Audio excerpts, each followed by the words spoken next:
Vamos orar ao Senhor. Deus amado, louvado seja o seu nome, glorificado em toda a terra, Senhor, todo o céu e em todo o universo. Nós louvamos o seu nome pelo seu poder, pela graça maravilhosa que o Senhor estende a nós, Senhor. Louvamos o seu nome pelo Senhor Jesus, que nos oferece salvação e que é paciente, bondoso conosco. Nós precisamos desse amor, dessa paciência, dessa misericórdia. Por isso nós estamos aqui, Pai, falando com o Senhor, porque falar com o Senhor é algo misterioso, maravilhoso e eficiente, Pai, porque o Senhor é um Deus vivo, que responde à nossa oração, que toca a nossa vida, a nossa alma. Pai, que o seu Espírito se manifeste a cada um de nós essa noite, na nossa mente, no coração, na nossa alma, nos transformando e purificando, apesar dos nossos defeitos e falhas. Em nome de Jesus, amém. Amém. Pode sentar.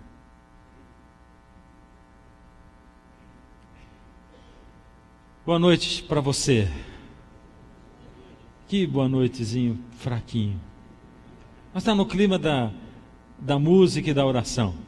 Boa noite para você que nos assiste pela internet, você que é nosso membro virtual da Igreja de Curitiba, você que ouve pela Rádio Novo Tempo, nós estamos ao vivo pela Rádio Novo Tempo. Essa semana eu fui até Jacareí, na quarta-feira, nós estamos na Rede Novo Tempo lá, de rádio, numa programação ao vivo, e eu aproveitei um monte para chamar as pessoas de Curitiba para assistirem. O resto do Brasil todo ouviu, né?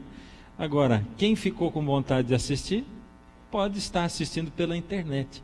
E nós todos aqui temos o privilégio de estar assistindo como? Ao vivo. Que bênção! Que bom que você está aqui. Que bom que você chegou aqui na Igreja Central essa noite. Que bom que nós estamos nos encontrando, cantando. É gostoso cantar, não é? Ali a música diz assim, falar com Deus faz bem à alma, e falar com Deus me satisfaz. E a gente sente mesmo essa satisfação, esse sentimento assim que faz bem à alma e que inunda o coração da gente e transborda, né? Sabe que eu não vejo a hora de chegar o domingo à noite para a gente ter esse encontro aqui especial. Não vejo a hora. É tão gostoso a gente estar aqui, e eu sei que para muitos de vocês é assim também. Eu sei que também a gente oferece aqui alguns presentes, né, para quem completa 4 noites e tal. Não precisa ser consecutivo, tá? Você pode assistir uma noite aqui, a outra lá. A gente quer que você assiste todas. Mas se for aqui puladinho, como dizem lá na terra da minha esposa, Sorocaba, se for pulandinho, não tem problema, você ganha do mesmo jeito, tá bom? E a gente está pensando ainda qual vai ser o presente final que nós vamos dar, alternativo à Bíblia, porque essa Bíblia é uma Bíblia de luxo, né? Uma capa bem bonita, ela tem índice, é dourada do lado, então é uma Bíblia bem bonita. A gente precisa dar um outro presente à altura para quem já ganhou a Bíblia e não quiser essa Bíblia, então, como alternativa. Espero que domingo que vem a gente já possa dizer para você qual vai ser a alternativa. Muito bem, eu quero começar essa noite, estou ansioso para começar, e eu sei que você também está ansioso para começar, mas eu tenho um pecado para confessar para você hoje, e eu vou fazer logo de cara, não vou esperar começar. É um pecado e não é, é um pecado e não é. É o seguinte, eu deixei você na expectativa semana passada a respeito do que? Da pedra, isso mesmo, quer dizer que você está na expectativa mesmo. E assim, quando eu comecei essa semana a levantar o assunto, orar e estudar o assunto e tal, lá pelo segundo dia, eu comecei a entrar numa aflição, num choque mesmo assim, porque eu comecei a descobrir, Deus foi apresentando tanta coisa, e coisas importantes, fundamentais, e eu pensei, bom, eu prometi a pedra, mas eu vou pegar essas coisas fundamentais, vou pôr para depois da pedra. Aí eu fui vendo que não encaixava, não tinha jeito de encaixar para depois da pedra. E eu fiquei pensando, poxa, mas aí, se eu disser para eles que eu não vou falar da pedra, eles vão dizer, isso aí é jogada para a gente poder estar no outro domingo. Não é jogada para você estar no outro domingo. Mas, hoje, eu não vou entrar no assunto da pedra. Pode ser que entre, mas eu acho que não vai dar tempo. Mas você vai entender o porquê. E eu tenho certeza que você, no final, vai dizer assim, bom, que ele ainda não entrou no assunto da pedra, porque esse assunto que a gente tinha que estudou hoje foi muito importante, foi aquilo que eu estava precisando ouvir. Você vai me dizer no fim. Isso se chama, e eu tenho aprendido assim, se chama se deixar guiar pelo Espírito. É o Espírito quem diz aquilo que vai acontecer ou que não vai acontecer. E algumas vezes eu preparo um sermão, prego outro. Às vezes eu preparo um sermão assim e prego um terço dele, ele acaba virando 3 sermões. Ou seja, para dizer a verdade, quando eu pensei comigo no meu coração de pregar sobre o Armagedon, uma série, eu nunca pensei em começar por Daniel 2 e pela pedra. E conforme eu fui estudando o assunto todo, Deus mostrou dizer para mim, tem que começar pela estátua do Nabucodonosor e tem que começar pela pedra. Por quê? Porque a estátua mostra uma pedra viva. Então, hoje nós vamos começar a mergulhar, vamos continuar no mesmo assunto e vamos ver se dá tempo da gente chegar lá na pedra. Tá? Se eu conseguir chegar na pedra, vai ser maravilhoso. Mas nós vamos entrar por um caminho maravilhoso, fantástico, emocionante, excitante. É um assunto maravilhoso e que é continuação daquilo que a gente já estudou. Quem está vindo hoje aqui pela primeira vez? Quero ver a mão aí. Primeira vez. Tá certo, que maravilha. Muita gente lá para cima também. E eu, em consideração a vocês, e para a gente refrescar a memória, nós vamos relembrar o que nós estudamos a semana passada, rapidinho. Vou usar 10 minutos para isso e depois nós continuamos. Para isso, para abrirmos a palavra de Deus, quero convidar você para nós fazermos mais uma oração. Deus amado e Pai, aqui está a sua palavra, Senhor. O poder que tem esse livro, nada mais nessa terra tem. Essa palavra tem poder, porque o Senhor Jesus disse que ela testifica dele, e o nome dele é poder. Ó Senhor, vamos abrir a sua palavra. Junto com ela, Senhor, nos ajuda a abrirmos o coração, para que essa palavra entre no coração e na nossa mente. Em nome de Jesus. Amém. Eu sei que o efeito de dizer para vocês que a pedra não chega essa noite, provavelmente, não é bom. Mas eu não queria ir pregando e lá no meio você falar assim, enrolou a gente. Não quero enrolar. Vamos lá. Na semana passada, eu comecei a fazer uma pergunta para você. Mostrei uma reportagem onde cientistas acham que Armagedon, eles chamam de Armagedon, um asteroide batendo nessa terra, né? E aí eu primeiro mostrei um filme que fala disso e perguntei para vocês, é mito, é lenda ou é verdade? Você diz, é lenda. Aí depois eu mostrei a reportagem, aí você já mudou, lembra? Aí você diz, não, é verdade, pode ser que bata um asteroide aqui. Aí eu mostrei para você que a palavra Armagedon aparece pela primeira vez no Apocalipse, e que ela não fala bem de uma pedra batendo na terra, ela fala, então vi saírem da boca do dragão, da boca da besta e da boca do falso profeta, e nós estamos construindo dentro do assunto Armagedon, e nós vamos chegar ainda a um ponto que quando você lê esse texto, você vai saber exatamente o que está dizendo aí. Quem é o dragão, a besta, o falso profeta?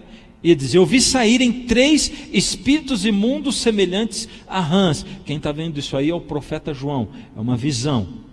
São espíritos de demônios que realizam sinais miraculosos. Esses espíritos de demônios, eles realizam o quê? Isso, traduzindo, pode falar forte, quero ver. milagres, é isso, sinais miraculosos são milagres. Então João viu esses 3 espíritos imundos, que ele diz são espíritos de demônios, realizando milagres, sinais miraculosos. Eles vão aos reis de todo o mundo, a fim de reuni-los para a batalha do grande dia do Deus poderoso. Essa batalha, agora, então os 3 espíritos reuniram os reis do mundo inteiro no lugar que em hebraico é chamado Armagedon. Então ele está falando de uma reunião de todos os reis do mundo que estão sendo congregados, reunidos por esses espíritos imundos, que são espíritos de demônios, num lugar chamado Armagedon. É isso que a Bíblia fala. Eu disse que aqui é a primeira vez em que aparece a palavra Armagedon. E eu perguntei para vocês, bom, então será que o Armagedon, segundo a Bíblia, é o quê? É um meteorito batendo na Terra, um asteroide?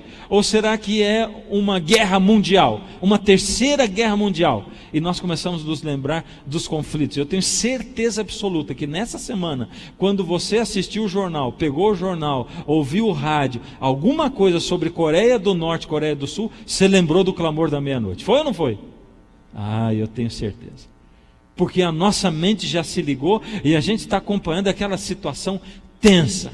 Então nós fomos para Daniel 2, eu disse para vocês, essa é uma profecia que tem tudo a ver com Armagedon. Por quê? Fala de um rei com um nome bem bonito chamado Nabucodonosor, imperador de Babilônia, e que teve um sonho muito interessante, só que ele acordou, não lembrava do sonho, mandou chamar os magos, os encantadores, mandou chamar os astrólogos lá de Babilônia, e eu disse para você que Nabucodonosor tinha uma estratégia de guerra, ele conquistava os países, trazia os sábios, os príncipes, os estudiosos de cada país, os religiosos, místicos de cada país, e ele os educava no palácio de Babilônia, e depois ele devolvia para os países, para eles terem essa ligação de amizade, e eles dirigiam os países deles, segundo o desejo de Babilônia e de Nabucodonosor. Essa era a estratégia dele para liderar o mundo, um império, numa época onde não tinha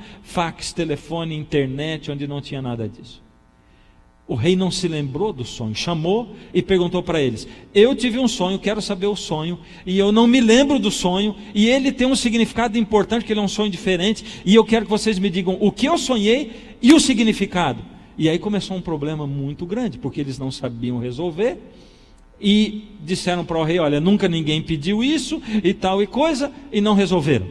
E o rei mandou um decreto de morte para matar essas pessoas. Até que Daniel, quando foi alcançado, para que, quando Arioque, que é o chefe da guarda de Nabucodonosor, foi buscar Daniel, para prender Daniel, para matar, juntamente com todos aqueles sábios, Daniel disse: me dá um tempo, 3 dias. E Daniel foi orar e trouxe o significado do sonho para o rei.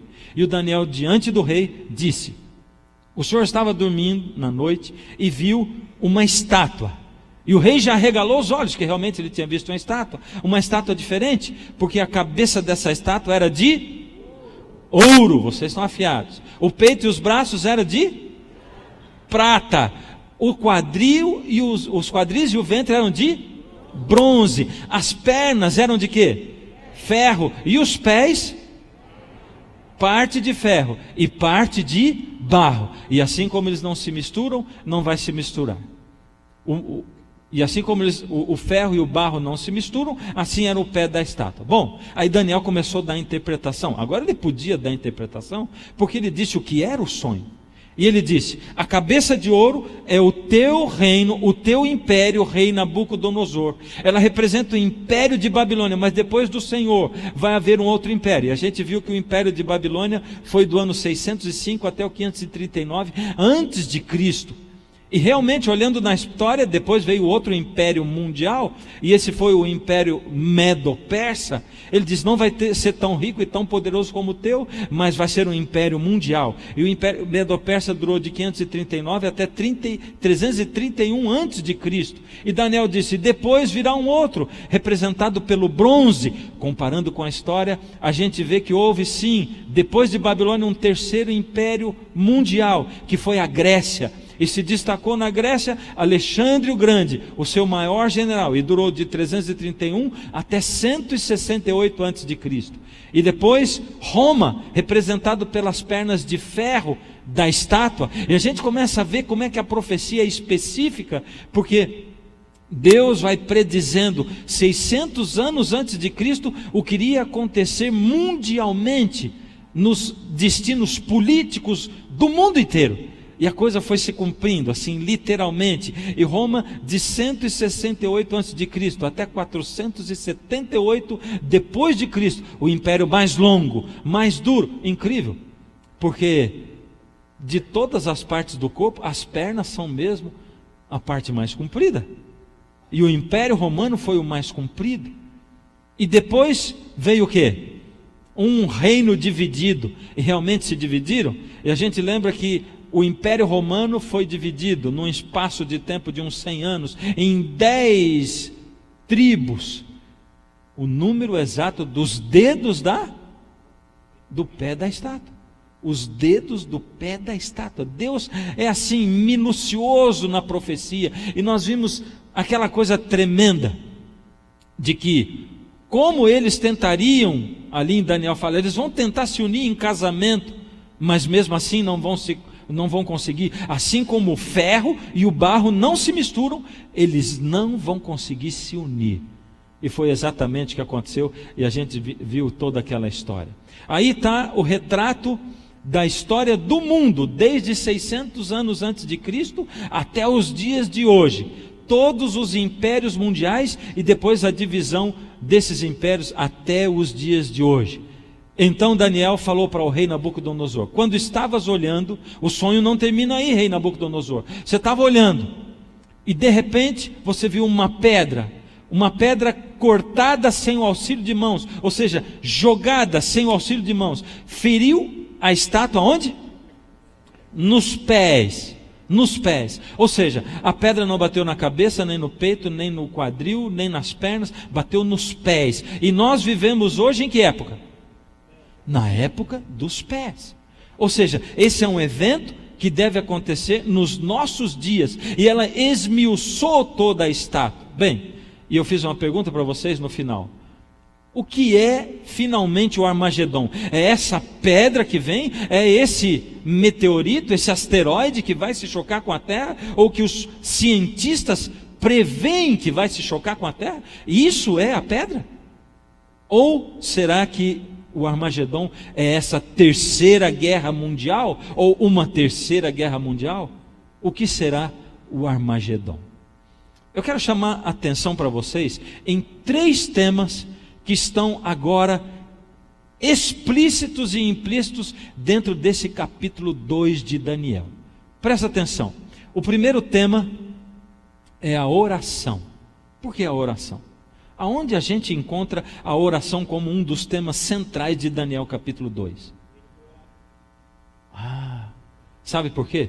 Pega a sua Bíblia. Abre a sua Bíblia em Daniel no capítulo 2. Daniel 2.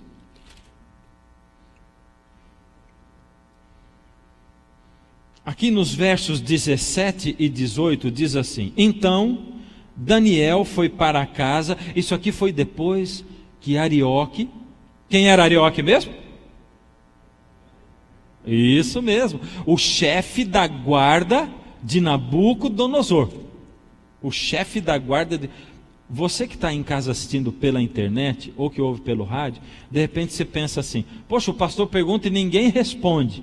Mas não é verdade, é porque esse microfone pertinho da minha boca, ele não capta todo mundo falando. Mas esse povo aqui fala forte mesmo, né? Quem que era Arioque? Olha, só tenho certeza que o povo até ouviu um zumbidinho lá em casa agora. Chefe da guarda de Nabucodonosor. Arioque foi buscar Daniel para matar. E Daniel diz assim: dá um tempo, 3 dias. Arioque levou Daniel na presença do rei. O rei pediu, Daniel pediu 3 dias para orar. Foi para casa, e agora é o que diz aqui, verso 17. Então Daniel foi para casa e fez saber o caso a Ananias, Misael e Azarias, seus companheiros. Eram 4 esses jovens amigos que foram trazidos de Israel quando Nabucodonosor, quando ele conquistou Judá e trouxe Daniel e seus 3 companheiros, entre outras pessoas. E eles vieram para o palácio de Nabucodonosor, entre os sábios do reino, para que pedissem misericórdia ao Deus do céu sobre este mistério, a fim de que Daniel e seus companheiros não perecessem com o resto dos sábios de Babilônia. Então Daniel chegou e conversou com os 3 amigos dele, e ele disse: aconteceu isso, isso e isso, e eu fui na presença do rei, e pedi 3 dias, e o rei em pessoa me deu 3 dias, e agora eu peço a vocês, vamos rogar ao Deus do céu, vamos implorar ao Deus dos céus, vamos pedir e clamar ao Deus dos céus, para que Ele nos dê o significado, o que o rei sonhou e o significado. Você imagina só essa situação. Imagina que aconteceu alguma coisa na sua vida, e que a sua vida está dependendo disso agora. Imagina essa situação, você no lugar de Daniel, um rei temperamental como era Nabucodonosor, que no meio da madrugada acorda de um sonho e diz: eu tive um sonho importante, eu não lembro, chama os sábios, chama aí, e os sábios vêm, e ele começa a ficar nervoso, e chama os sábios e diz assim: vocês demoraram, eu estou aqui desesperado, por que vocês demoraram tanto? Senhor, não tem nada, olha o seguinte, eu sonhei essa noite, é um sonho importante, um sonho místico, mandado pelos deuses. Eu quero saber o significado desse sonho, e eu quero saber o que eu sonhei, porque eu esqueci o que eu sonhei. Bom, você se coloca no lugar deles, eles ouvindo essa pergunta do rei. Vamos acompanhar na Bíblia o que aconteceu. Exatamente, ipsis literis, o que aconteceu. Verso 4, olha a resposta deles. Diz assim: os caldeus disseram ao rei em aramaico: ó rei, vive eternamente, dize o sonho a teus servos, e daremos a interpretação. Simples, o Senhor diz o sonho, e nós vamos dar a interpretação. O que eles estavam pedindo era plausível. Aí o rei diz assim: vocês estão querendo ganhar tempo. Se eu disser o sonho, vai ser fácil. Vocês vão inventar qualquer coisa. Eu quero que vocês me digam o que eu sonhei. Ele não lembrava o que tinha sonhado. Aí eu vou acreditar que vocês podem interpretar. E eles ficaram desesperados. E a gente sabe que o fim dessa história é que o rei mandou matar todo mundo. E de repente você ali no meio diz: poxa, eu nem estava no lugar, porque Daniel não estava lá naquela noite, naquela madrugada. E ele ficou sabendo que ia morrer por causa daquilo. Agora pediu 3 dias para o rei e voltou para casa. Ele não tinha resposta ainda. Ele diz assim: vamos orar ao rei para que o rei revele. Isso é fé ou não é fé? É ou não é? Sim, é fé. Você teria coragem de voltar para casa e dizer para os seus 3 amigos: vamos orar, porque Deus precisa dizer para a gente o que o rei sonhou e o que significa o sonho dele? Você teria coragem de fazer isso? Pois foi o que Daniel fez. E eles começaram a orar, e clamar, e orar, e oraram, orar e orar. Por isso que o primeiro tema central de Daniel 2 é a oração. Sabe a que distância nós estamos do céu e do trono de Deus? A distância de uma oração. Essa é a distância. O universo é grande, é infinito, mas nós podemos alcançar o céu através de uma oração. E quantas vezes a gente julga que a oração é nada, né? Orar não adianta, eu já orei tanto, eu já pedi tanto. Existem algumas coisas maravilhosas e fantásticas sobre a oração que a gente precisa aprender. Infelizmente eu não posso me demorar muito nesse assunto. Mas a oração é quando a gente fala com Deus como quando a gente fala com um amigo. É assim.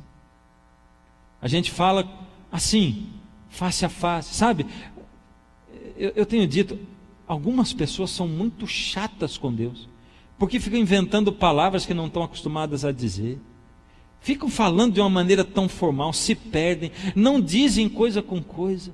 Tem gente que repete toda vez a mesma oração, é de manhã, é na hora do almoço, quando vai comer, Senhor, muito obrigado pelo dia, obrigado pelo alimento, em nome de Jesus, amém. Deus diz assim, não precisava nem orar, eu já sabia o que ele ia dizer. Ele diz toda vez a mesma coisa. É ou não é? É um tipo de relacionamento chato. A gente trata Deus como se Deus não existisse. Deus está esperando que a gente trate Ele como se Ele existisse. E quantas vezes você pensa assim, vai ficando ansioso, porque tem um assunto importante que está se resolvendo, ou que está acontecendo, tem alguma coisa que agoniza a sua alma, você diz assim, eu preciso orar para Deus. Você ora, você já levanta agoniado, e você pensa, não, eu tenho que telefonar, não, telefonar não adianta, não, eu tenho que falar com a pessoa, mas você já não orou? Então por que você está angustiado, agoniado ainda? Não, é porque eu tenho que fazer a minha parte. Na maioria das vezes, quando a gente faz a parte da gente, a gente atrapalha. Se você colocou na mão de Deus, que você não confia que Ele vai fazer. O texto diz, entrega o teu caminho ao Senhor, confia nele, e o mais Ele fará. Não é você quem vai fazer, Ele é quem vai fazer. Mas eu já pedi um monte de vezes e Deus não faz, não resolve. É lógico, algumas coisas, ou para dizer a verdade, a grande maioria das coisas, a gente nem sabe pedir, pede sem saber. Já aconteceu isso com você, de pedir sem saber o que está pedindo? Pedir coisa errada. Quantas garotas que vêm conversar comigo, pedindo oração para o namoro dela não acabar, ou para voltar, mas é um namoro catastrófico. E você começa a conversar e diz assim, vocês costumam brigar sempre ou foi só agora? Não, a gente briga que nem gato e cachorro, é o tempo todo. E você não quer que acabe o relacionamento. Não, é porque eu amo muito ele. E eu sei que ele me ama. E Jesus diz assim, vocês pedem e não recebem porque vocês pedem mal. É a criança que vive pedindo para o pai coisa que não dá para receber. Quando eu era menino, eu tinha um sonho na minha vida. Não era um sonho, era uma fixação. Eu tinha 6 anos, eu tinha vontade de ter um canivete. Olha, o que eu pedi um canivete para o meu pai, mas meu pai não me dava um canivete. Eu não conseguia entender por que meu pai não me dava um canivete. Você consegue entender por que ele não me dava um canivete com 6 anos de idade? Mas eu queria, eu achava lindo. Tinha uns canivetinhos assim que eles vendiam na feira, na rua de casa tinha uma feira. E ali era o meu shopping center. Quando eu era menino não existia shopping center. E a feira tinha banca de roupa, tinha banca de panelas, tinha banca de tudo lá. E tinha banca de brinquedo também. E tinha uma banca de canivete. E olha, uma vez eu guardei dinheiro e comprei um canivete. Mas eu não podia falar para o meu pai, porque meu pai não podia saber.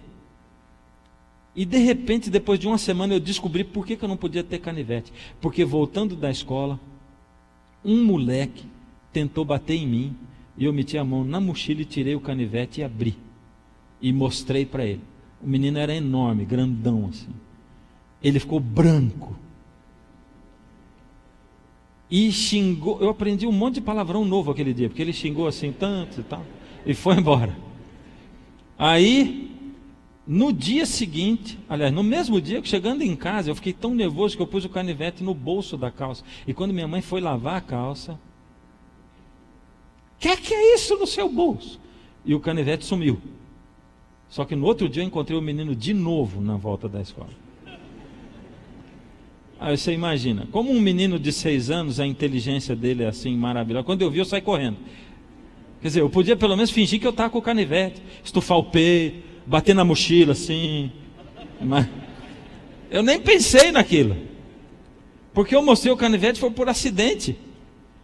Quando eu vi o menino, eu saí correndo, ele era maior que eu, me alcançou logo. Olha, foram 6 meses apanhando, dia sim, dia não, passava do dia, eu apanhava voltando da escola. E o pior é que eu não podia contar para ninguém, eu tinha que apanhar quietinho, porque minha mãe dizia, está batendo por quê? E eu não podia explicar por que ele estava batendo em mim. Até que um dia eu não aguentei mais e contei para ela. E aí ela chamou o moleque, deu-lhe uma bronca, me fez pedir desculpa para ele, e acabou aquele sofrimento miserável por causa do bendito canivete. A gente pede coisa para Deus que não dá para receber, e a gente acha que vai ser bom para nós, e nós pedimos, mas não recebemos. Por isso que Jesus assim, ora segundo a vontade de Deus, pede segundo a minha vontade.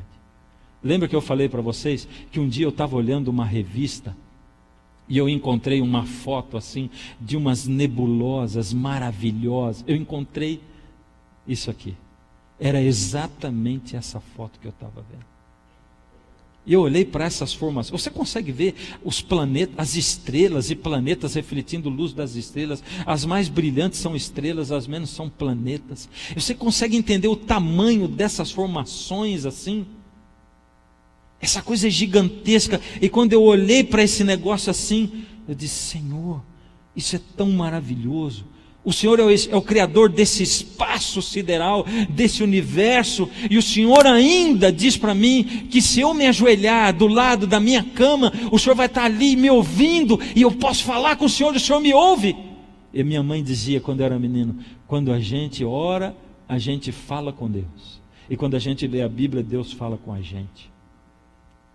Mas eu cresci e descobri, não faz muito tempo, que a história é outra. Quando eu oro, eu falo com Deus. E quando eu leio a Bíblia, Deus fala comigo. Sabe o que mudou? Mudou é que não foi minha mãe que disse, fui eu que experimentei. Deus fala com você, e você fala com Ele.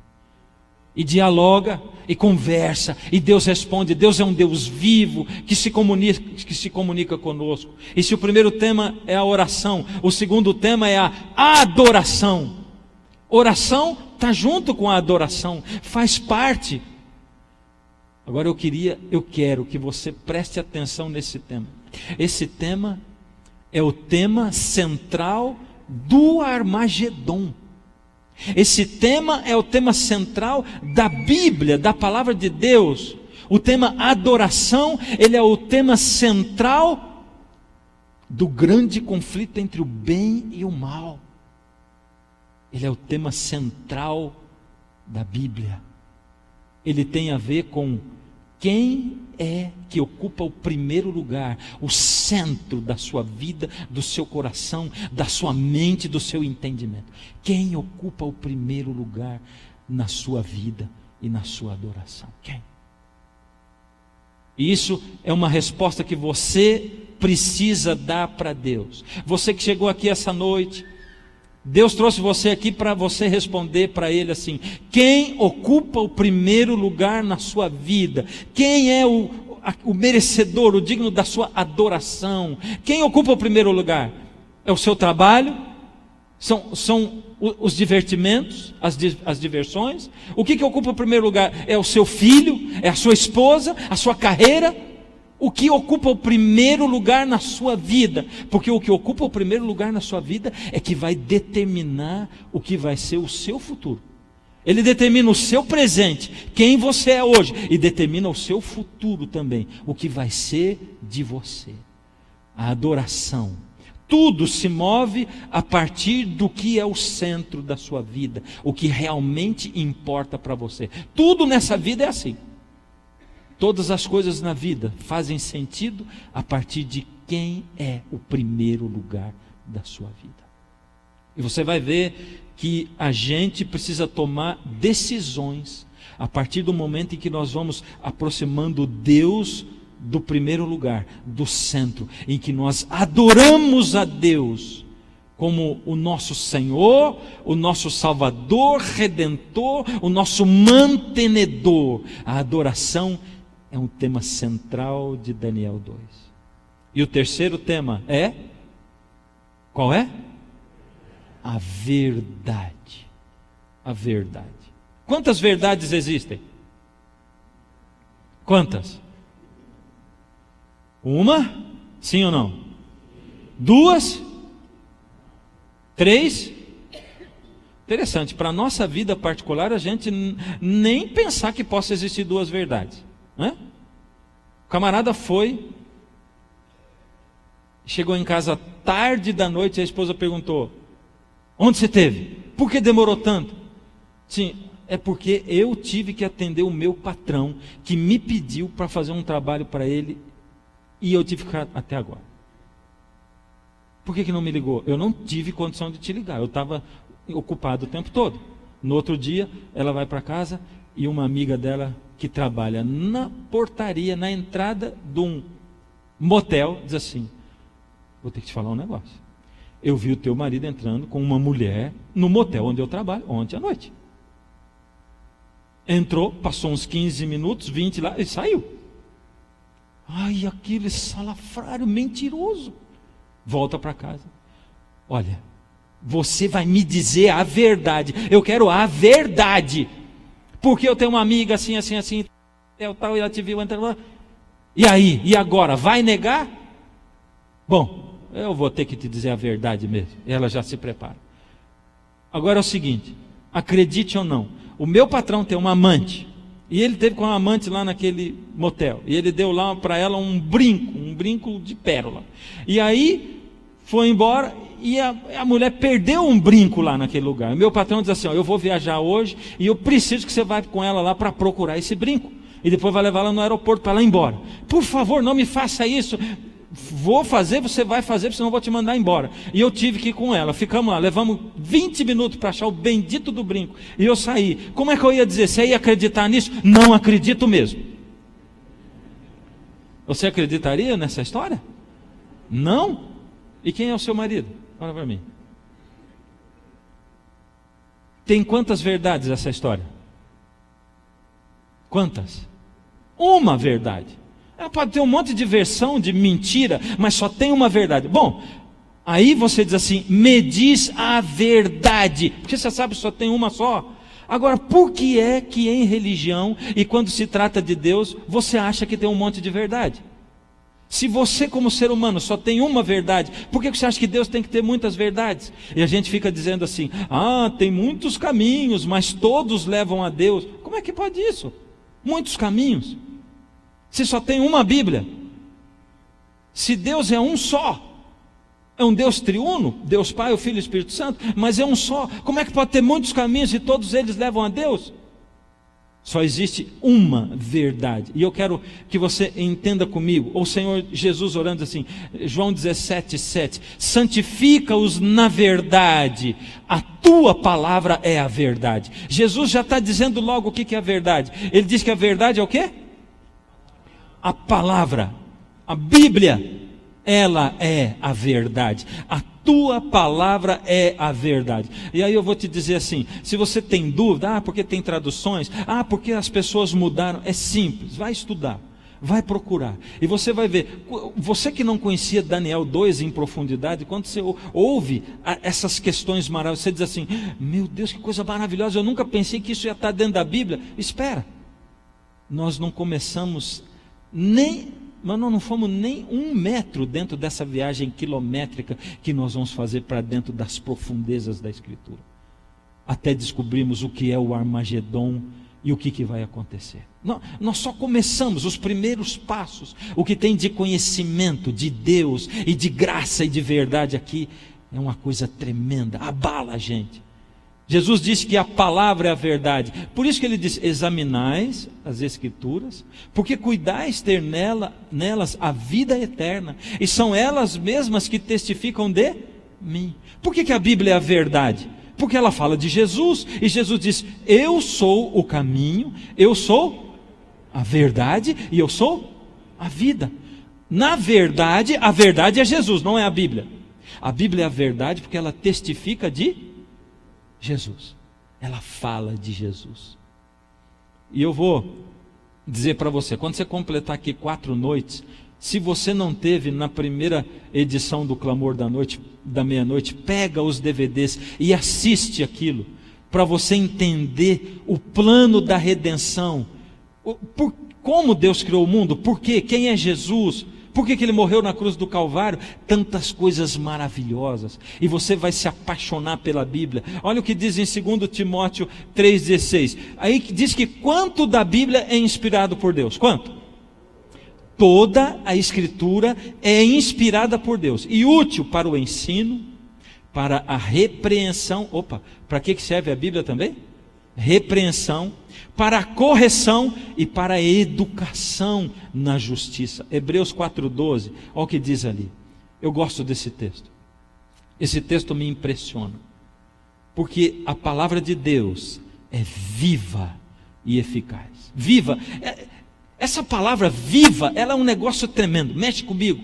Isso está dizendo assim, que Deus é um Deus vivo, e que quando eu leio a Bíblia, Deus fala, porque Deus é um Deus vivo, que fala através dessa palavra viva, por isso ela é chamada a palavra de Deus, e Deus fala comigo através da Bíblia e da palavra.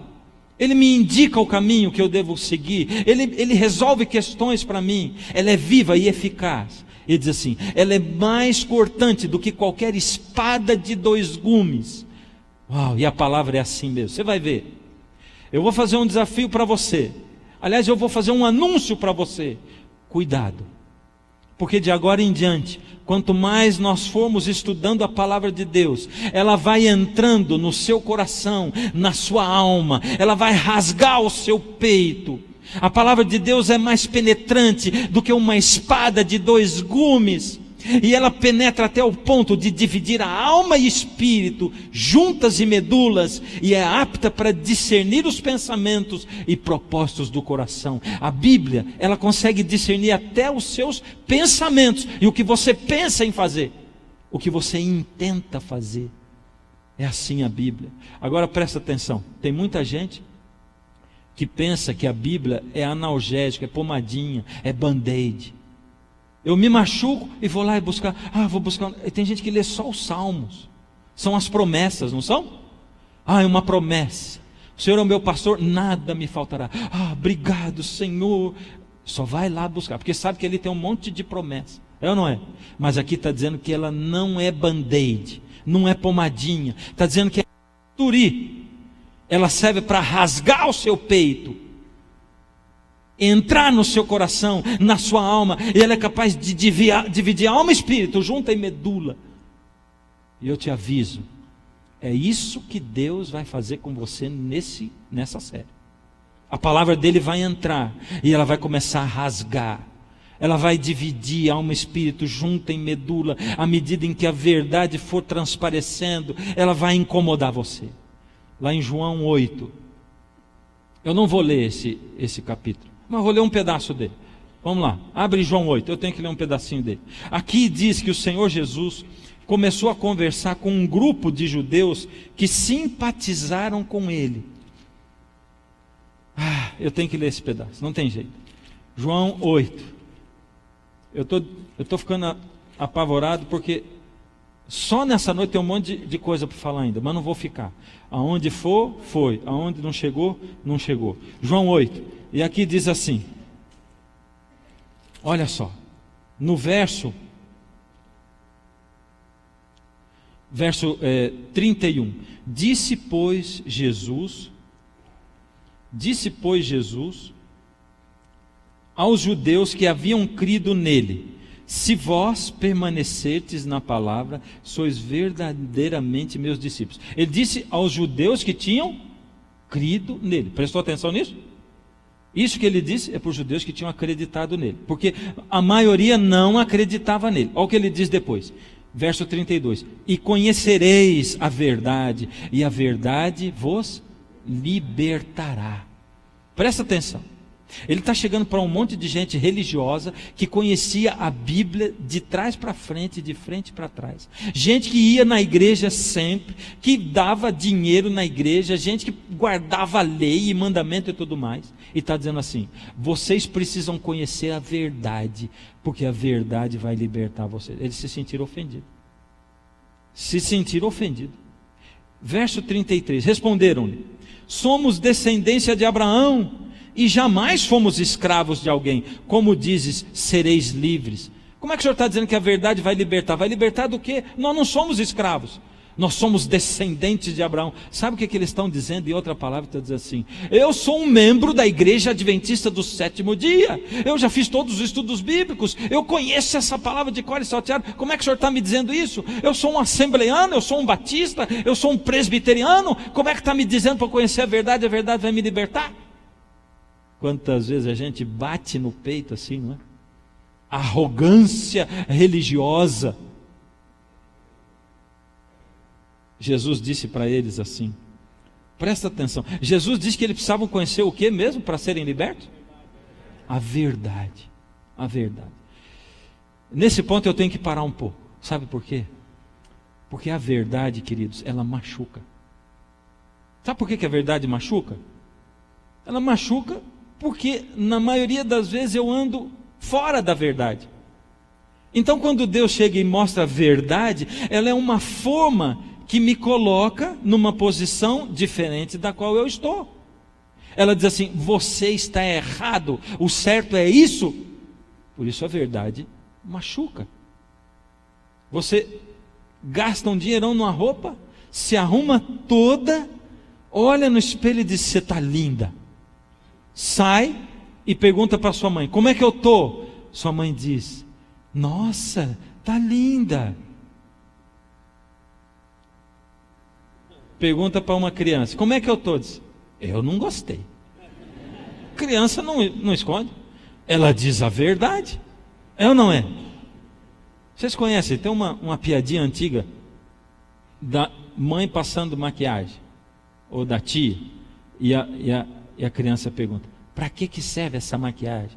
E ela diz, é para ficar mais bonita. E ele disse, e por que não fica?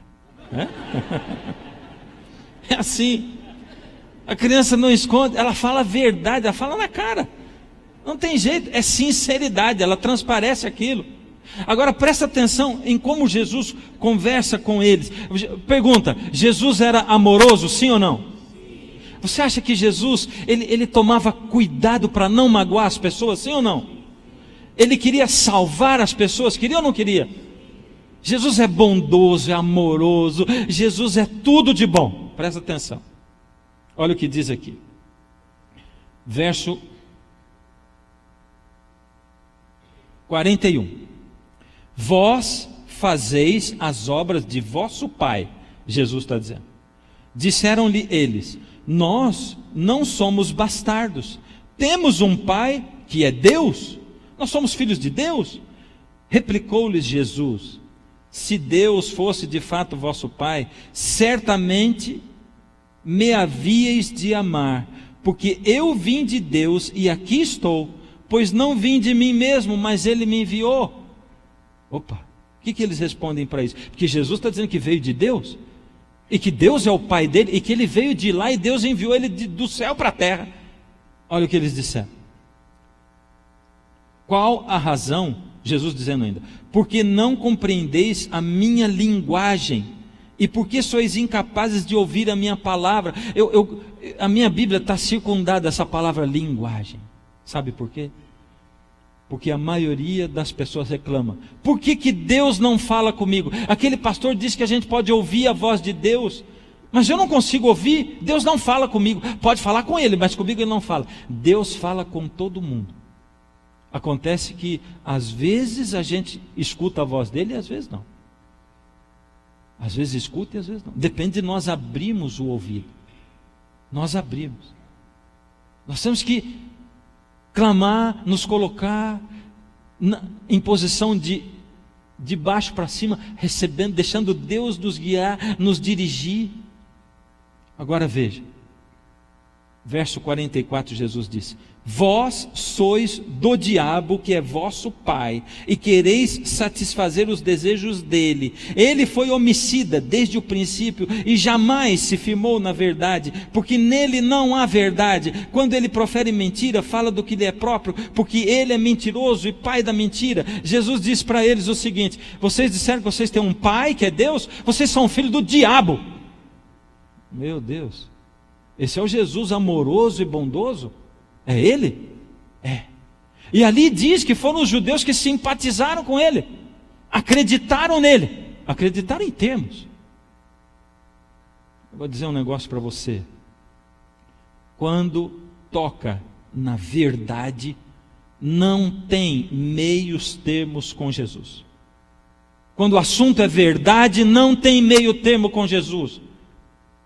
Jesus apresenta a verdade. Ali em João 8, quando fala de verdade, Jesus não tem meias palavras. Presta atenção, Ezequiel 33, 8 em diante, eu vou ler para você. A ti, pois, ó filho do homem, é Deus falando, te constitui por atalaia sobre a casa de Israel. Deus está falando com o profeta Ezequiel aqui. Mas isso ele está falando para cada um de nós que recebemos a verdade. Mas ele está falando com o profeta Ezequiel. Ezequiel, eu te constituí por atalaia. Você sabe o que é o atalaia? O atalaia, ele subia nos muros da cidade. E quando o inimigo vinha chegando, ele anunciava que o inimigo estava chegando, para as pessoas se prepararem. E Deus está dizendo, te constituí por atalaia sobre a casa de Israel. Tu, pois, ouvirás a minha palavra, ou a palavra da minha boca, e lhe darás aviso da minha parte. Deus está dizendo assim, eu escolhi você como atalaia, eu vou falar para você, e você vai falar para o povo as coisas que eu vou mandar falar, e o que eu vou mandar para falar para eles é a verdade que sai da minha boca. Aquele povo de Israel era um povo que estava longe de Deus, um povo muito ligado nas coisas do mundo, um povo distante de Deus, um povo idólatra, um povo que não tinha tempo para Deus. Eles tinham tempo para tudo, menos para Deus. Deus era a última coisa da agenda deles. Primeiro vinha a escola, depois vinha o trabalho, depois o namoro, os relacionamentos. Primeiro era tudo, e por último era Deus. Eles não conseguiam ouvir mais a voz de Deus, e eles foram se vendendo, eles sofriam à toa na vida deles. E Deus diz, Ezequiel, estou mandando você para ser atalaia, vai dizer a verdade. Só que quando o profeta dizia a verdade, sabe o que acontecia com o povo? O povo ficava bravo e ficava com raiva do profeta. Alguns reis mandavam chicotear, mandavam prender o profeta, e teve profeta que o rei mandou serrar no meio. Era isso. Se você ler Jeremias, você vai ver que Jeremias, num momento da vida dele, diz assim, Senhor, eu não aguento mais ser profeta, não dá mais, eu apanho o tempo todo. O Senhor me diz, fala a verdade, eu vou lá e digo a verdade, e eles não querem, eles querem ouvir mentira. Que coisa! Nós seres humanos gostamos de ouvir mentira, a gente não gosta de ouvir a verdade. A gente diz assim, me engana que eu gosto, me engana. Ela vestiu aquela roupa ridícula, aí ela chega para a mãe e quando diz assim, mãe, estou bonita. A mãe diz, bom, ela não está querendo saber a verdade, ela está querendo ser agradada. Tá, minha filha, está linda. Porque se a mãe dizer, não está muito ruim, ela vai ficar muito brava, porque ela não quer ouvir a verdade. Nós gostamos de ouvir mentira, nós gostamos de ser enganados. Então, eu quero que digam para mim assim, tudo que você faz está bom, o que você fez é ótimo, o que você acredita é certo. E se Deus me disser alguma coisa diferente, eu não quero nem Deus. Olha o que diz ali em seguida, continuando. Quando eu disser, Deus falando para o Ezequiel, quando eu disser ao ímpio, quem é o ímpio? É o pecador, você e eu. Quando eu disser para o pecador, que é certo que ele morrerá, porque ele está no caminho errado, e você não falar para dissuadi-lo dos seus caminhos, aquele pecador morrerá, por causa do pecado dele, mas eu considerarei você responsável pela morte dele.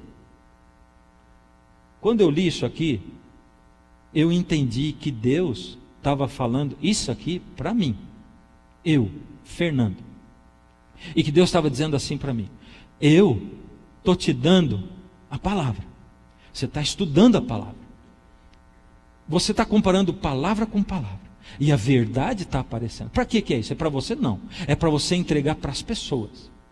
Então você vai dizer assim, o caminho é esse, anda por ele. Se você não falar, e as pessoas continuarem no caminho que elas estão, eu vou cobrar de você. Entretanto, se você de fato advertir o pecador, para que ele se desvie dos seus caminhos, e ele não se desviar, ele morrerá por causa do pecado dele, e você estará livre da sua responsabilidade.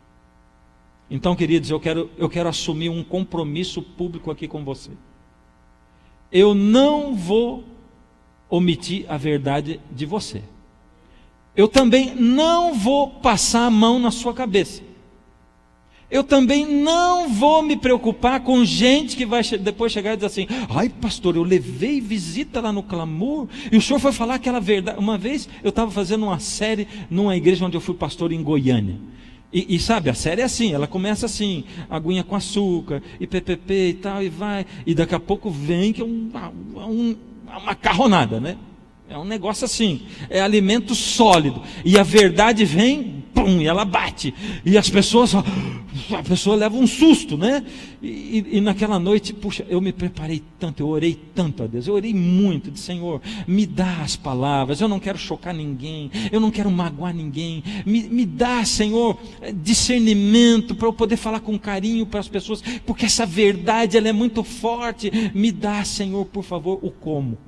E eu fui, e falei com carinho, com amor, e disse: olha, eu não quero ofender ninguém, eu não quero, mas é isso aqui, e mostrei a Bíblia. E quando chegou, depois de noite, um irmão da igreja me ligou e disse assim: pastor, o que é aquilo que o senhor fez hoje? Eu digo: aquilo o que, meu irmão? Como é que o senhor foi pregar esse assunto? Eu digo: irmão, eu anunciei que eu ia pregar esse assunto, você conhece a Bíblia, mas o senhor foi falar essa verdade assim tão escancarada. Eu levei uma pessoa pela primeira vez na igreja, ela assustou.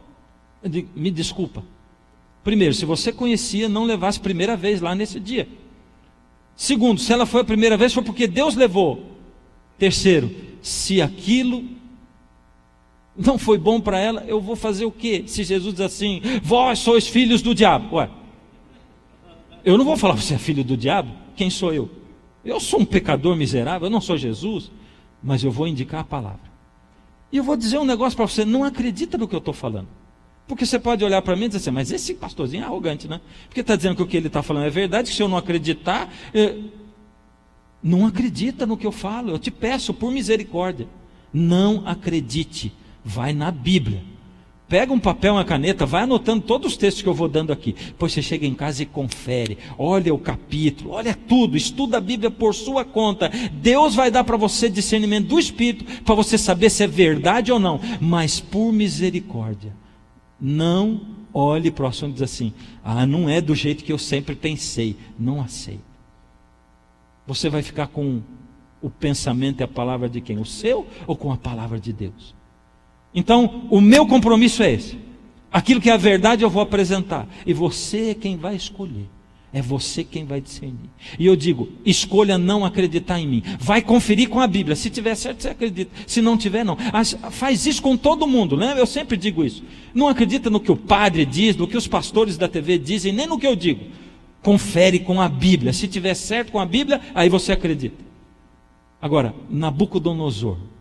E aqui vem uma primeira verdade assim. É uma primeira verdade que, essa verdade são 2 pés no peito, como o povo diz. 2 pés no peito. Olha o que o Nabucodonosor diz.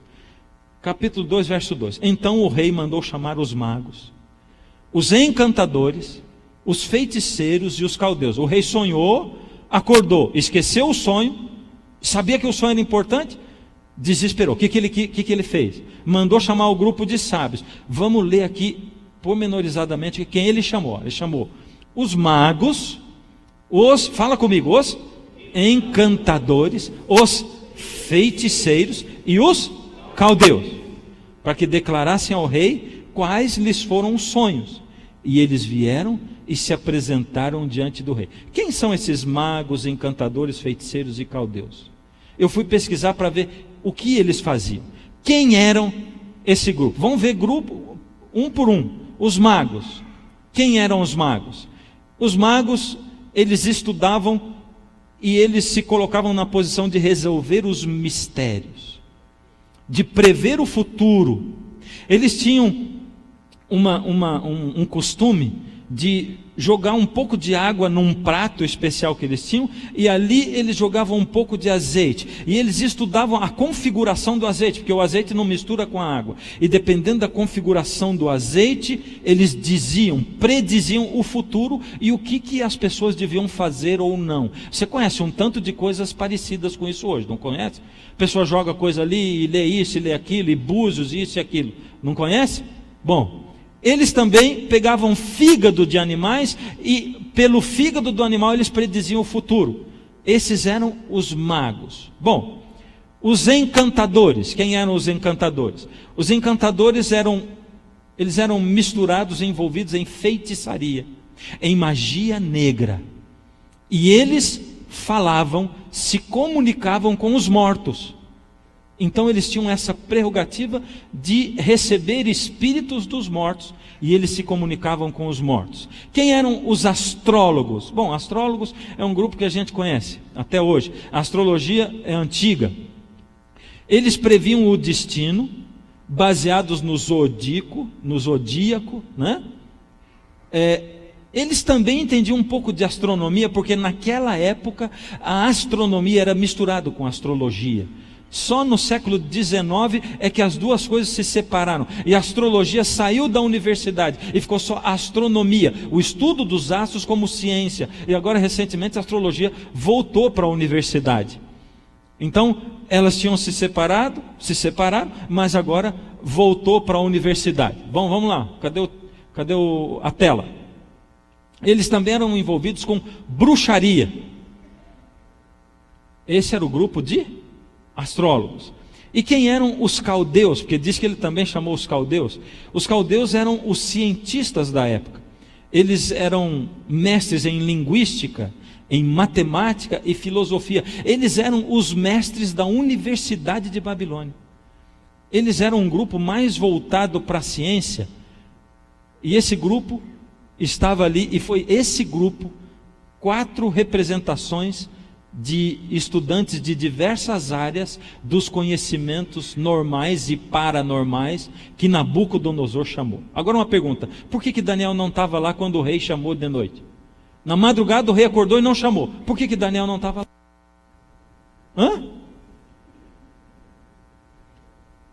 Estou ouvindo alguém falando alguma coisa, mas não dá para entender nada. Vamos abrir lá no Daniel 2 de novo. Será que Daniel fazia parte de algum desses grupos aqui? Mas ele era considerado pelo rei como fazendo parte ou não? Sim ou não? Olha aqui, verso 13, Daniel 2,13, diz assim: saiu o decreto segundo o qual deviam ser mortos os sábios, e buscaram a Daniel e a seus companheiros para que fossem mortos. Ué, se saiu o decreto para matar os sábios, e eles foram buscados para ser mortos, é porque o rei considerava que ele fizesse parte. Por quê? Porque o rei dizia assim: bom, cada um tem o seu Deus, cada país tem o seu Deus. Um acredita no Maomé, outro acredita no Buda, outro acredita no Gandhi, outro acredita no Confúcio, e aquele ali acredita no Cristo. E o Daniel acredita no Deus Yahvé. Então, ele faz parte desse grupo, porque não interessa no que a pessoa crê, interessa que ela crê. Então, o Deus dele é aquele, o Deus do outro é o outro. Tem um monte de Deus, mas Deus está dizendo que não tem um monte de Deus, que só tem um Deus, e que é o Deus da Bíblia. Então eu entendo, porque aqui na Bíblia não diz, eu entendo que Daniel não estava lá, porque Deus deu um jeito de ele não estar. Por que Deus deu um jeito de não estar? Por que eu entendo isso? Presta atenção. Se Daniel estivesse no meio daqueles camaradas, e o rei pressionasse, e o rei dissesse: digam agora, Daniel ia levantar a mão no meio daquela multidãozinha, e o rei ia dizer: pois não, quem é você? Eu sou Daniel, de Israel, e eu quero pedir 3 dias, vou orar para Deus. O rei ia falar assim: bom, eu sei que você está querendo ganhar tempo, mas vou dar os 3 dias. Mas se não for, vou matar você e seus amigos todos aí. Daniel ia ser confundido com o resto do grupo todo. E ele ia ter salvo a pele dos sábios de Israel, em nome dos sábios de Israel. Deus deu um jeito de que ele não estivesse lá. E ele não estava. Por isso, quando o rei chamou, eles não sabiam, eles não conseguiram revelar o que o rei tinha falado. E na segunda vez, vê o verso 10 o que aconteceu. Essa foi a segunda vez. Responderam os caldeus na presença do rei e disseram: não há mortal sobre a terra. O rei já tinha pedido, eles tinham dito a primeira vez: não dá, conta o sonho e nós vamos dar a interpretação. O rei insistiu, falou: eu vou matar todo mundo. E eles disseram: Responderam os caldeus na presença do rei: não há mortal sobre a terra que possa revelar o que o rei exige.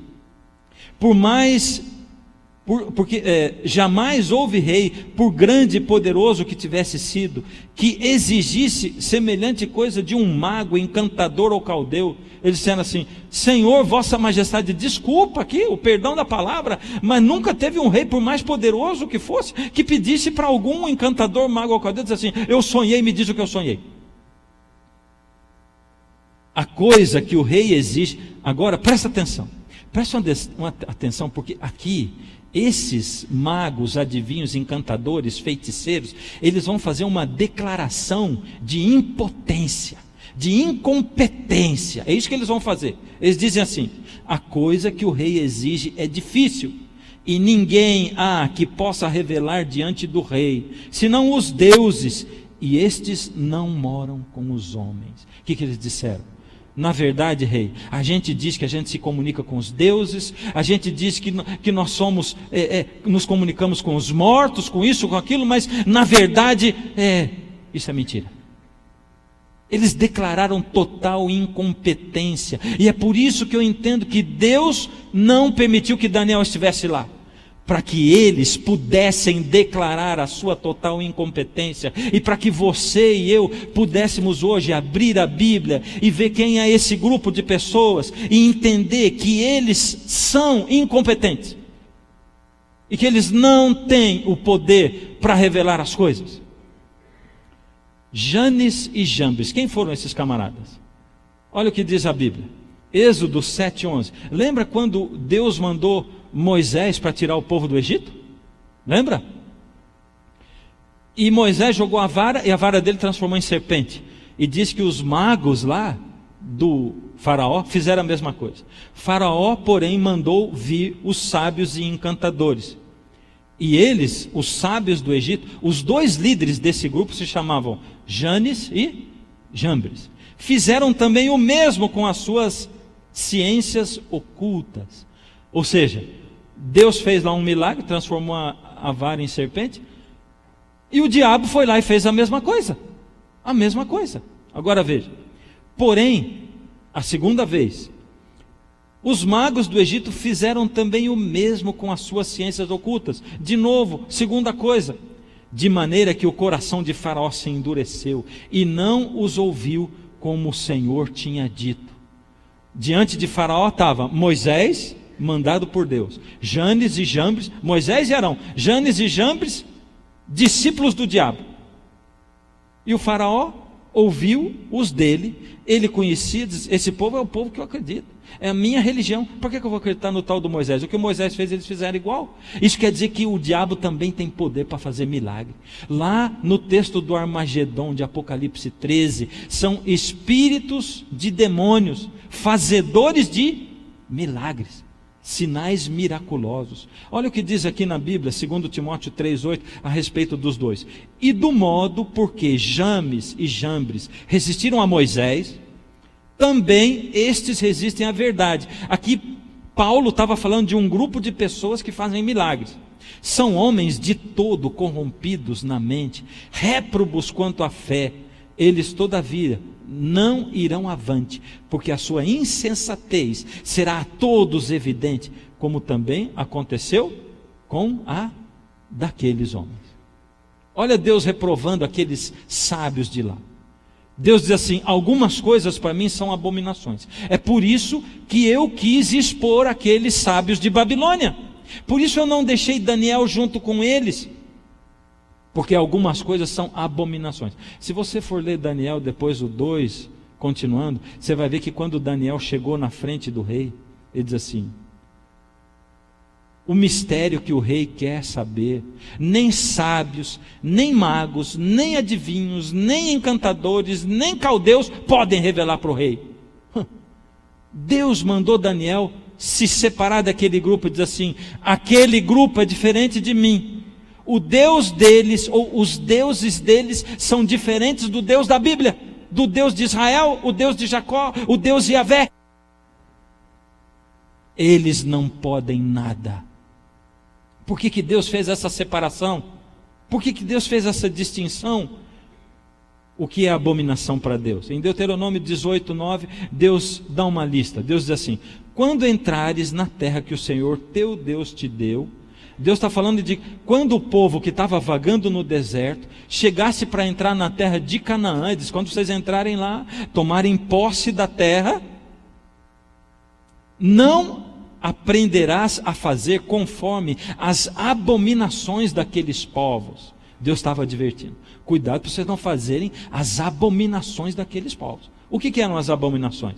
Olha só: não se achará entre vocês quem faça passar pelo fogo o seu filho ou a sua filha, nem tenha entre vocês adivinhador, nem prognosticador. O que é prognosticador?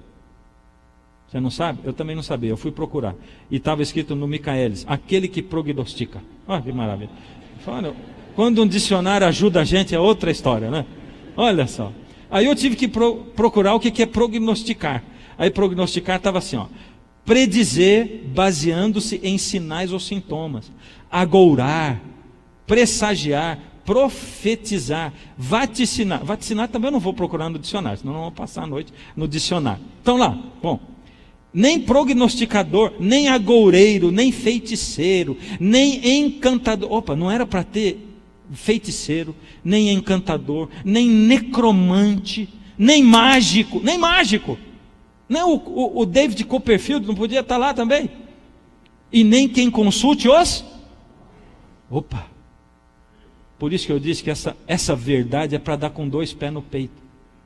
E eu não posso esconder de você essa verdade. Deus fez questão de separar os sábios de Babilônia, porque eles consultavam mortos, eles eram adivinhadores, prognosticadores, eles eram agoureiros, feiticeiros, eles eram magos, eles faziam parte da turma do Harry Potter. Você entende isso? Você entende que o diabo está querendo fazer teu filho achar legal, o bruxo, o feiticeiro, o mago, aquela coisa sombria, e que ele está doidinho assistindo 1 milhão daquele pregando aqueles cartazes no quarto dele, e no computador, e no caderno, e na cabeça, na mente dele. Você entende?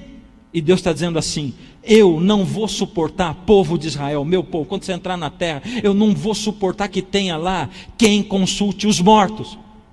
Ué, olha só, Deuteronômio 18:12: pois todo aquele que faz tal coisa é abominação ao Senhor. É a Bíblia que está falando. E por essas abominações ao Senhor teu Deus, o Senhor teu Deus os lança de ti. Deus não quer quem faça isso no meio do seu povo. Por quê? É porque olha o que a Bíblia diz dos mortos.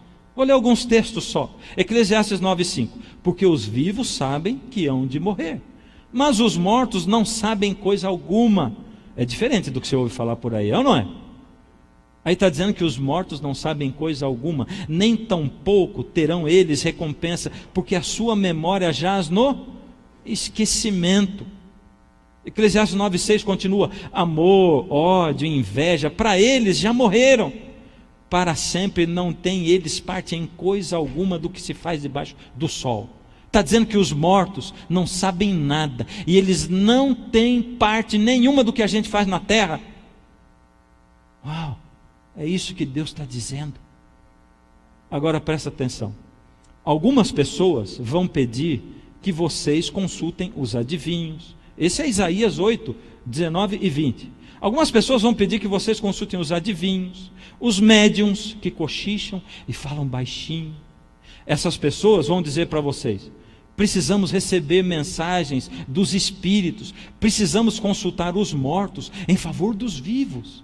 Deus está dizendo, algumas pessoas vão dizer isso aí: consulte os médiuns. Eles vão falar com os mortos, para os mortos dizerem. Mas vocês respondam assim, diz a palavra: o que devemos fazer é consultar a lei de Deus, é a palavra de Deus e os ensinamentos de Deus. O que os médiuns dizem não tem valor algum. Eu não sei se tem algum médium entre nós. Eu não sei se tem entre nós alguém que confia nisso. Por isso eu digo assim: a minha intenção não é acusar você, e nem dar 2 pés meus no seu peito, e nem dizer assim: eu tenho a verdade, você tem a mentira, você é filho do diabo. Mas a minha intenção é mostrar para você o que diz a Bíblia. Aí você pode fazer duas coisas. Você pode dizer assim: não, mas está errado, porque as pessoas que eu conheço que fazem isso são boas pessoas. Sim, eu conheço um monte de gente muito boa que faz isso. Gente maravilhosa, de coração boníssimo. Eu conheço gente melhor do que 99% dos cristãos, dos que vão à igreja, e que faz isso.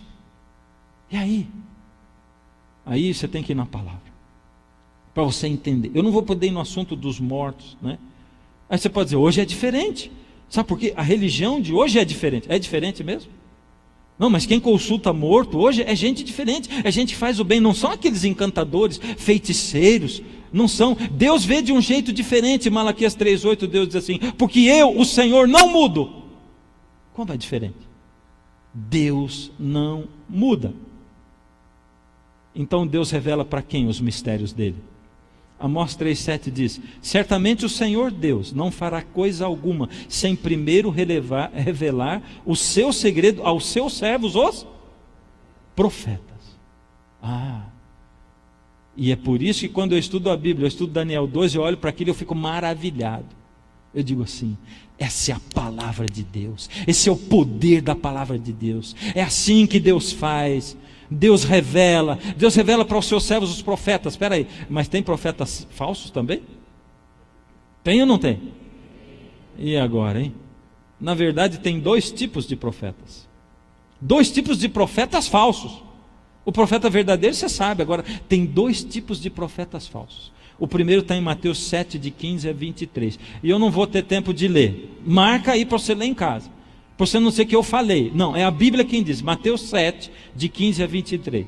Jesus diz assim: muitos me dirão naquele dia, no dia da vinda dele: Senhor, Senhor, em teu nome não fizemos milagres, não expelimos demônios, em teu nome não profetizamos? E eu lhes direi naquele dia: apartai-vos de mim, os que praticais a iniquidade. Uau! Olha só o que eles fizeram. Eles expulsaram o demônio, eles profetizaram, eles fizeram milagres, eles fizeram curas, curaram gente. Teve gente que não andava, saiu andando. Tinha gente com dor de cabeça que não tinha mais. Teve gente com câncer que sarou do câncer. Eles curaram. E Jesus diz assim: eu vou dizer para eles naquele dia: apartai-vos de mim, os que praticais a iniquidade. Jesus está dizendo: vocês fizeram isso, mas vocês viviam no pecado, porque vocês não levaram as pessoas para a verdade. Vocês levaram as pessoas para as crenças de vocês, e o poder que tomou conta de vocês não era o poder de Deus, era o poder do maligno. Vocês fizeram a iniquidade. Eu não conheço vocês, não vos conheço. Apartai-vos de mim, os que praticais a iniquidade. Esse é um grupo de falsos profetas, que é um grupo diferente, porque eles são sinceramente enganados. Por isso eles estão sinceramente errados, e por isso eles estão sinceramente perdidos também. Eles acham que estão certos. Em algum momento eles tiveram contato com a palavra de Deus. Em algum momento Deus diz assim: está errado o caminho que você está seguindo. Você tem que andar segundo a palavra de Deus, segundo a verdade. Não tem um monte de verdade, só tem uma verdade. Se você pega e muda o evangelho, muda a palavra para adequar a sua religião, a palavra à sua religião, está errado. É por isso que eu não posso aceitar o que você está fazendo. Você entende, meu filho? E nesse momento que Deus apresentou, a pessoa diz assim: não, eu prefiro ficar com a minha religião, eu prefiro ficar com o que eu aprendi. Afinal, o que são? Se não existe espírito de morto, o que é isso aqui? E se não existe isso, o que é isso? E se os milagres que eu faço estão errados? Como, Senhor? Eu procuro ser uma boa pessoa. Você pode ser uma boa pessoa. Se você não andar segundo a palavra, o que você está fazendo é iniquidade. Você entende? Esse é um grupo que vai estar enganado até o fim, porque eles vão chegar para Deus. Mas a Bíblia diz que houve um grupo de magos que veio do Oriente para ver o quê? O nascimento de Jesus. Esses se converteram. Em algum momento eles estudaram a Bíblia e eles se converteram, e eles foram adorar Jesus, o nenê. Nem os religiosos da época foram ver Jesus nascer, e eles foram. O segundo grupo de profetas falsos está em 2 Coríntios 11, de 13 a 15. 2 aos Coríntios 11, de 13 a 15. Eu vou ter que ler isso aqui. 2 Coríntios 11, de 13 a 15. Abre a sua Bíblia aí comigo. São 3 versos. Aqui diz assim: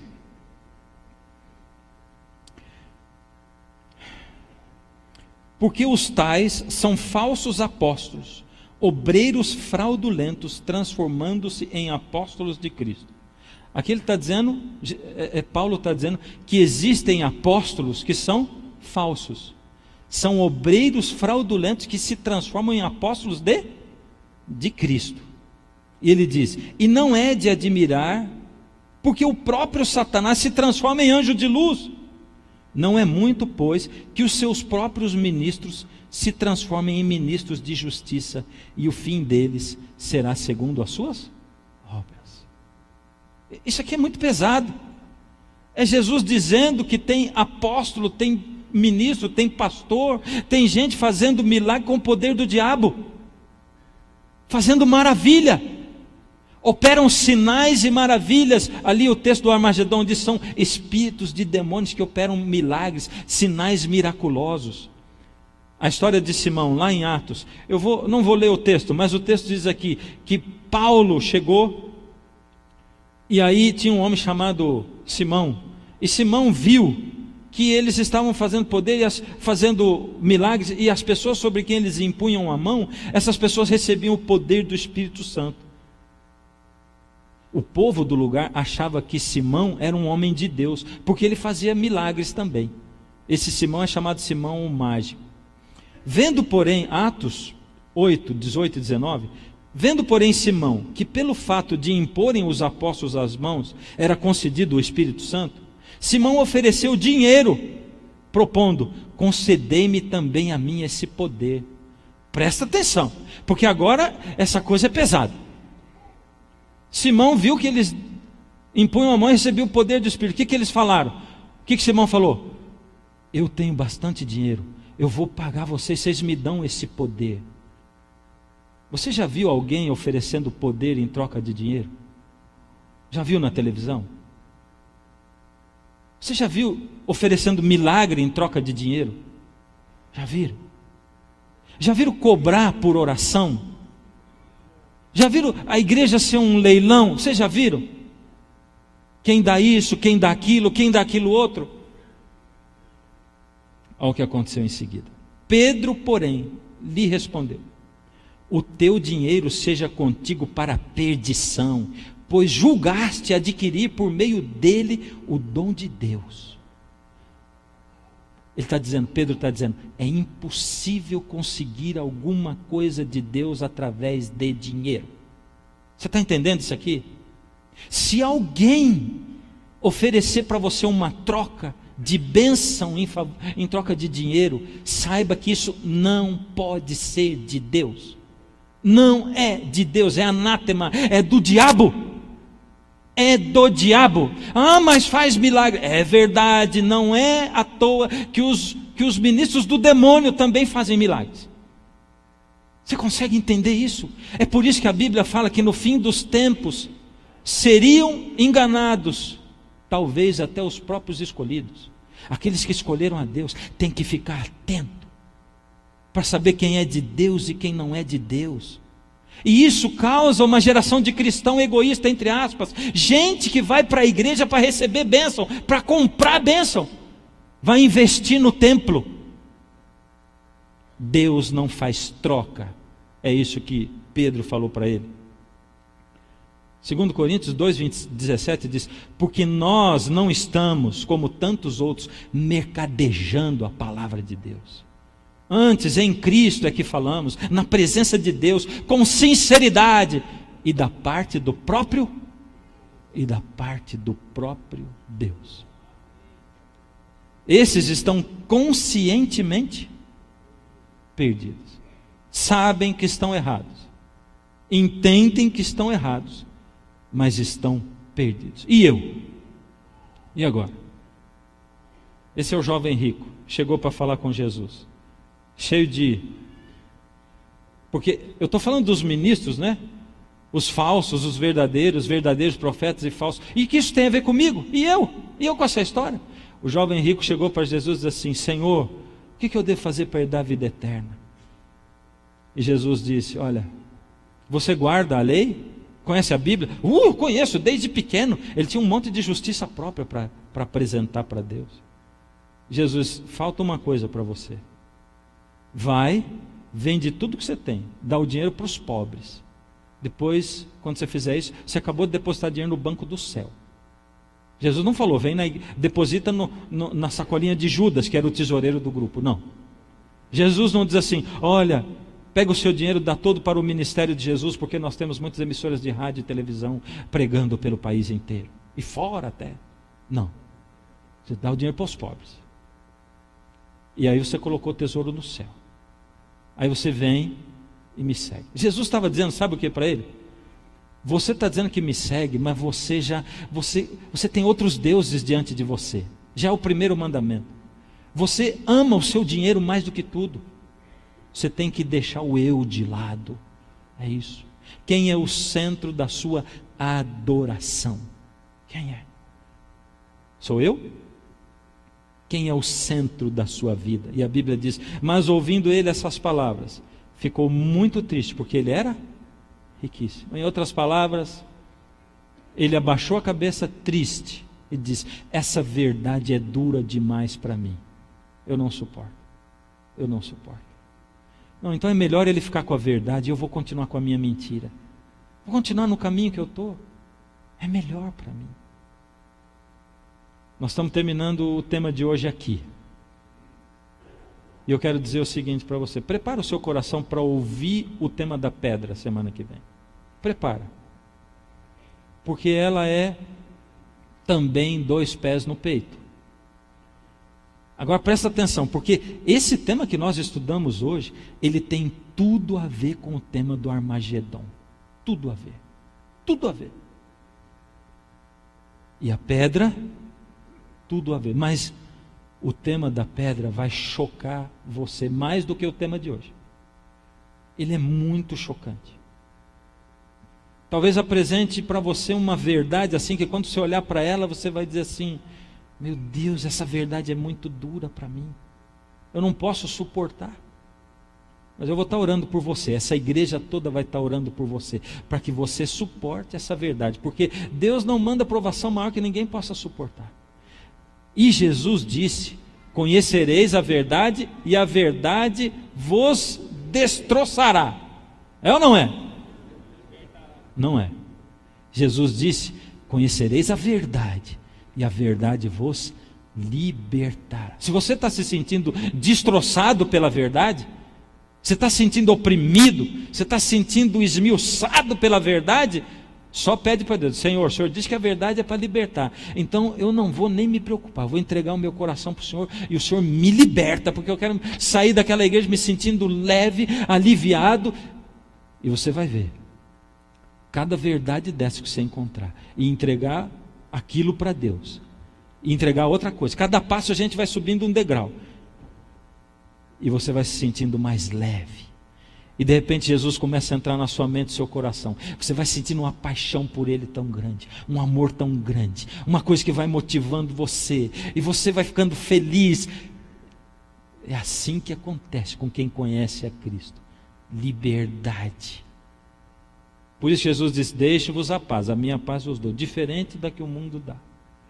Eu deixo com vocês a minha paz. Querido, eu preciso convidar você hoje a fazer um compromisso com a verdade. Não é a verdade que eu prego, porque eu de novo vou desafiar você a não acreditar no que eu falo. Não acredite no que eu falo.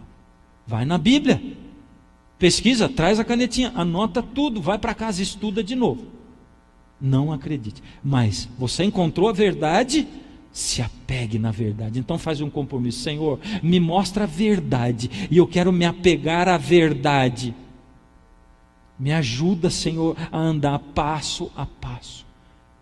E você vai começar a entender o que tem de tão importante na palavra de Deus, que transforma vidas, que faz com que as pessoas ganhem um outro rumo e uma outra direção nas suas vidas. Essa noite, Jesus faz um convite para você. O convite dele é assim: você, diferentemente do jovem rico, está disposto a fazer de mim o centro da adoração da sua vida? Está disposto a, encontrando a verdade, guardar como um tesouro? Está disposto? Está disposto a pedir poder, dizer: Senhor, por favor, me ajuda a entender essa verdade e guardar na minha alma, para que ela transforme a minha vida? Levanta a sua mão e segura a mão, porque eu vou orar com você. Deus amado, olha essas mãos erguidas, Pai. Toma todos nas suas mãos. Não existe nada que pode libertar a nós, seres humanos. Não existe prosperidade nesse mundo, não existe casa própria, nem carro, nem dinheiro no banco, nada pode nos libertar, Pai. A verdade pode nos libertar. E é isso que o Senhor oferece na sua palavra. Libertação, Pai. Leveza de alma, de espírito. Toma, Senhor, essas mãos erguidas nas suas mãos. Ó Senhor, toma aqueles que estão em casa, vendo pela internet, aqueles que estão, Senhor, nos seus carros, no seu trabalho, ouvindo pelo rádio. Toma nas suas mãos e que essas pessoas possam, Senhor, sentir o seu Espírito as visitando onde elas estão. Senhor, hoje recebemos uma verdade que talvez tenha sido muito dura para alguns. Com certeza ela suscitou um monte de dúvidas. Toma essas vidas nas suas mãos e ajuda-nos, Senhor, a solucionar essas dúvidas. Em nome de Jesus. Amém.